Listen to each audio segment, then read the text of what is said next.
ಓಂ ಶ್ರೀ ಗುರುಭ್ಯೋ ನಮಃ. ಫ್ರೆಂಡ್ಸ್, ಎಲ್ಲರಿಗೂ ನಮಸ್ಕಾರ. ಪ್ರೀತಿಯ ಸಿಂಹ ರಾಶಿಯ ಆತ್ಮೀಯ ಬಂಧುಗಳೇ, ನೀವು ಹುಟ್ಟಿನಿಂದಲೇ ಆಳುವ ಗುಣವನ್ನು ಉಳ್ಳವರು. ಈ ಮೇ ತಿಂಗಳು ನಿಮ್ಮ ಜೀವನದಲ್ಲಿ ಒಂದು ಹೊಸ ಅಧ್ಯಾಯವನ್ನು ತೆರೆಯಲಿದೆ. ಗ್ರಹಗತಿಗಳ ಬದಲಾವಣೆಯು ನಿಮ್ಮನ್ನು ಸಮಾಜದಲ್ಲಿ ಗೌರವಾನ್ವಿತ ಸ್ಥಾನಕ್ಕೆ ಏರಿಸೋದಕ್ಕೆ ಸಜ್ಜಾಗಿದೆ. ಕಳೆದು ಹೋದ ಆತ್ಮವಿಶ್ವಾಸ ಮತ್ತೆ ಮರಳುವ ಸಮಯ ಇದು. ಒಂದನೇದಾಗಿ, ನಿಮ್ಮ ಅಧಿಕಾರ ಮತ್ತು ವೃತ್ತಿ ಜೀವನ, ಕೆರಿಯರ್ ಆ್ಯಂಡ್ ಅಥಾರಿಟಿ. ವೃತ್ತಿರಂಗದಲ್ಲಿ ಸಿಂಹರಾಶಿಯವರಿಗೆ ಈ ತಿಂಗಳು ರಾಜಯೋಗ ಅಂತ ಅನ್ನಬಹುದು. ನೀವು ಉದ್ಯೋಗದಲ್ಲಿದ್ದರೆ ನಿಮ್ಮ ಶ್ರಮಕ್ಕೆ ತಕ್ಕ ಪ್ರತಿಫಲ ಮತ್ತು ಗೌರವ ಸಿಗುವ ಒಂದು ಚಾನ್ಸ್ ಇರುತ್ತೆ. ಮೇ 15ರ ನಂತರ ಸೂರ್ಯನು ವೃಷಭ ರಾಶಿಯ ಪ್ರವೇಶ ಮಾಡೋದ್ರಿಂದ ಸರ್ಕಾರಿ ಕೆಲಸಗಳಲ್ಲಿ ತೊಡಗಿಸಿಕೊಳ್ಳೋರಿಗೆ ದೊಡ್ಡ ಮಟ್ಟದ ಯಶಸ್ಸು ಅನ್ನೋದು ಸಿಗುತ್ತೆ. ಹೊಸ ಉದ್ಯಮ ಆರಂಭ ಮಾಡೋದಕ್ಕೆ ಅಥವಾ ಹೂಡಿಕೆ ಮಾಡೋದಕ್ಕೆ ಇದು ಅತ್ಯಂತ ಸುಸಮಯ. ರಾಜಕೀಯ ಅಥವಾ ಸಮಾಜ ಸೇವೆಯಲ್ಲಿ ಇರೋರಿಗೆ ಜನರ ಬೆಂಬಲ ಮತ್ತು ಉನ್ನತ ಪದವಿ ಲಭಿಸುವ ಸಾಧ್ಯತೆ ದಟ್ಟವಾಗಿದೆ. ಎರಡನೇದಾಗಿ, ಆರ್ಥಿಕ ಸ್ಥಿತಿ ಮತ್ತು ಅದೃಷ್ಟ, ವೆಲ್ತ್ ಆ್ಯಂಡ್ ಲಕ್. ಆರ್ಥಿಕವಾಗಿ ಈ ತಿಂಗಳು ನಿಮಗೆ ಅತ್ಯಂತ ಬಲಶಾಲಿಯಾಗಿರುತ್ತೆ. ಬರಬೇಕಾಗಿದ್ದ ಹಳೆಯ ಬಾಕಿ ಹಣ ಅನಿರೀಕ್ಷಿತವಾಗಿ ನಿಮ್ಮ ಕೈ ಸೇರುತ್ತೆ. ಪಿತ್ರಾರ್ಜಿತ ಆಸ್ತಿಯಿಂದ ಲಾಭವಾಗುವ ಯೋಗ ಇದೆ. ಆದರೆ ರಾಹುವಿನ ಪ್ರಭಾವದಿಂದಾಗಿ ಕೆಲವು ಅನಗತ್ಯ ಖರ್ಚುಗಳು ಎದುರಾಗಬಹುದು. ಹಾಗಾಗಿ ದುಂದು ವೆಚ್ಚದ ಮೇಲೆ ನಿಗಾ ಇರಲಿ. ಚಿನ್ನ ಅಥವಾ ರಿಯಲ್ ಎಸ್ಟೇಟಲ್ಲಿ ಹೂಡಿಕೆ ಮಾಡೋದಕ್ಕೆ ಇದು ಸಕಾಲ.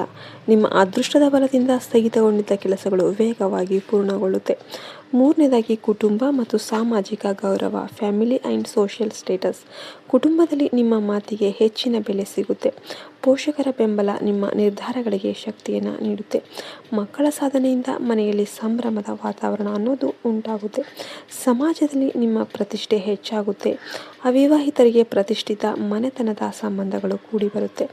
ಸಂಗಾತಿಯೊಂದಿಗೆ ಸಣ್ಣ ಪುಟ್ಟ ಭಿನ್ನಾಭಿಪ್ರಾಯಗಳಿದ್ರೂ ಕೂಡ ಪರಸ್ಪರ ಗೌರವದಿಂದ ಪ್ರೀತಿ ಹೆಚ್ಚಾಗುತ್ತೆ. ಮನೆಯಲ್ಲಿ ಸತ್ಯನಾರಾಯಣ ಪೂಜೆ ಅಥವಾ ಯಾವುದಾದ್ರೂ ಧಾರ್ಮಿಕ ಕಾರ್ಯಕ್ರಮ ನಡೆಯುವ ಸಂಭವ ಇದೆ.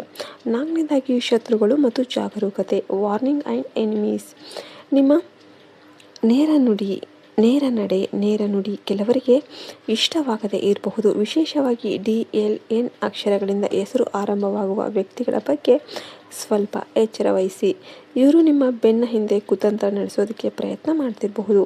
ನಿಮ್ಮ ಗೌಪ್ಯ ವಿಚಾರಗಳನ್ನು ಯಾರೊಂದಿಗೂ ಕೂಡ ಹಂಚಿಕೊಳ್ಳೋದಕ್ಕೆ ಹೋಗಬೇಡಿ. ಅತಿಯಾದ ಅಹಂಕಾರ ನಿಮ್ಮ ಪ್ರಗತಿಗೆ ಅಡ್ಡಿಯಾಗಬಹುದು. ಆದ್ದರಿಂದ ವಿನಯವನ್ನು ಮರಿಬೇಡಿ. ಕಾನೂನು ವಿಚಾರಗಳಲ್ಲಿ ಜಯ ಅನ್ನೋದು ನಿಮ್ಮದಾಗಿರುತ್ತೆ. ಇನ್ನು ಆರೋಗ್ಯ ಮತ್ತು ಚೈತನ್ಯ, ಹೆಲ್ತ್. ಸೂರ್ಯನ ಪ್ರಭಾವದಿಂದಾಗಿ ನಿಮ್ಮಲ್ಲಿ ಹೊಸ ಚೈತನ್ಯ ಇರುತ್ತೆ. ಆದರೂ ಅತಿಯಾದ ಉಷ್ಣಾಂಶದ ಪ್ರಭಾವದಿಂದಾಗಿ ಪಿತ್ತ ಅಥವಾ ಚರ್ಮದ ಕಿರಿಕಿರಿ ಅನ್ನೋದು ಉಂಟಾಗಬಹುದು. ಹೆಚ್ಚಾಗಿ ನೀರು ಮತ್ತು ತಂಪಾದ ಪಾನೀಯಗಳನ್ನು ಸೇವಿಸಿ. ಕಣ್ಣಿನ ಆರೋಗ್ಯದ ಬಗ್ಗೆ ಸ್ವಲ್ಪ ಕಾಳಜಿ ವಹಿಸಿ. ಪ್ರತಿದಿನ ಸೂರ್ಯೋದಯದ ಸಮಯದಲ್ಲಿ ಸೂರ್ಯನಿಗೆ ಅರ್ಘ್ಯವನ್ನು ಅರ್ಪಿಸೋದು ನಿಮ್ಮ ದೈಹಿಕ ಮತ್ತು ಮಾನಸಿಕ ಆರೋಗ್ಯಕ್ಕೆ ಅಮೃತದಂತೆ ಇರುತ್ತೆ. ಸಿಂಹರಾಶಿಯವರಿಗೆ ವಿಶೇಷ ದೈವಿಕ ಪರಿಹಾರಗಳು, ಸ್ಪೆಷಲ್ ರೆಮಿಡೀಸ್.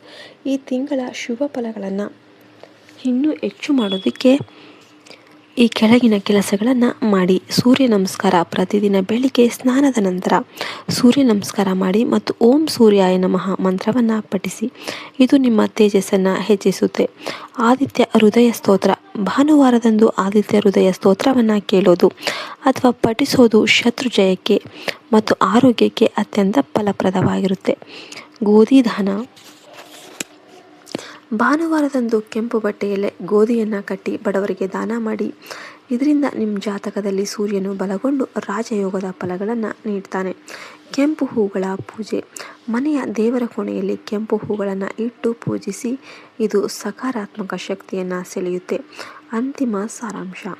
ಸಿಂಹರಾಶಿಯವರೇ, ಈ ಮೇ ತಿಂಗಳು ಅನ್ನೋದು ನೀವು ಸಿಂಹದಂತೆಯೇ ಗರ್ಜಿಸುವ ಕಾಲವಾಗಿರುತ್ತೆ. ಅಡೆತಡೆಗಳನ್ನು ಮೆಟ್ಟಿ ನಿಂತು ಸಾಧನೆಯ ಶಿಖರ ಏರ್ತೀರ. ದೇವರ ಮೇಲಿನ ನಂಬಿಕೆ ಮತ್ತು ನಿಮ್ಮ ಆತ್ಮವಿಶ್ವಾಸವೇ ನಿಮ್ಮ ಗೆಲುವಿನ ಕವಚ ಆಗಿರುತ್ತೆ. ಶುಭವಾಗಲಿ. ನಿಮಗೆ ಇನ್ಯಾವುದೇ ಡೌಟ್ ಇದ್ದರೆ ಕಮೆಂಟ್ ಮಾಡಿ. ವಿಡಿಯೋಗೆ ಒಂದು ಲೈಕ್ ಕೊಟ್ಟು ಜೈ ಶ್ರೀರಾಮ್ ಅಂತ ಕಮೆಂಟ್ ಮಾಡೋದನ್ನು ಮರಿಬೇಡಿ. ಜೈ ಹಿಂದ್, ಜೈ ಭಾರತ್ ಮಾತೆ. ಹರಿ ಓಂ ತತ್ಸತ್. ಸರ್ವೇ ಜನೋ ಸುಖಿನೋ ಭವಂತು.